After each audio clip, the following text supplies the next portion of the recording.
అందించారు. అయితే చనిపోయిన తరువాత ఎవరు కూడా విజ్ఞానాన్ని సమాజ మార్పు కోసం అందించారు.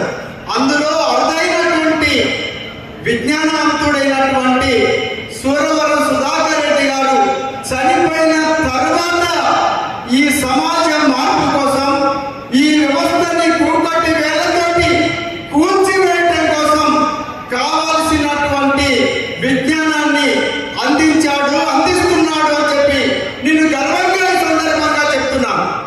అరే చనిపోయిన తర్వాత ఎలా అందించాడంటే ఇంతకు ముందు సభాధ్యక్షుడు డెడ్ బాడీ ఎక్కడ అప్పగించారు అనేటువంటి విషయాన్ని చెప్పాడు. కాల్ చేయలేదు.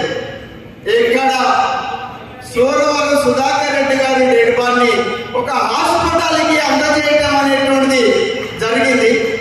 ఆ హాస్పిటల్కి అందజేసినటువంటి అవయవాల్ని మొత్తం కూడా ఈ సమాజ మార్పు కోసం డాక్టర్లు ఉపయోగిస్తున్నారు అనేటువంటి చెప్పి తెలియజేశారు. అందుకోసం ఆయన మిగతా అన్ని విషయాలు ఒక ఎత్తు అయితే చనిపోయిన తర్వాత అందించేటువంటి విజ్ఞానం అనేటువంటి అత్యంత గొప్ప విషయంగా నేను భావిస్తున్నాను.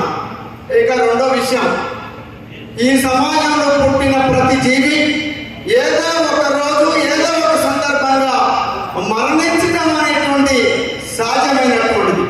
అయితే కొన్ని మరణాలు ఎలా ఉంటాయి? కొన్ని మరణాలు కొంతమంది చనిపోతే కోడి ఈక కంటే తేలికగా చూస్తాం. కానీ కొంతమంది మరణాలు హిమాలయ పర్వతాల కంటే ఉన్నతమైనటువంటి వాటిగా చూస్తాం.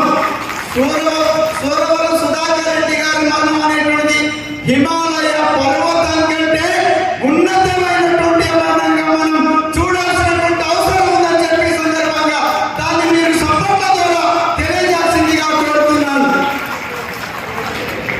ఇక సూరవరం సుధాకర్ రెడ్డి గారు ఈ వ్యవస్థ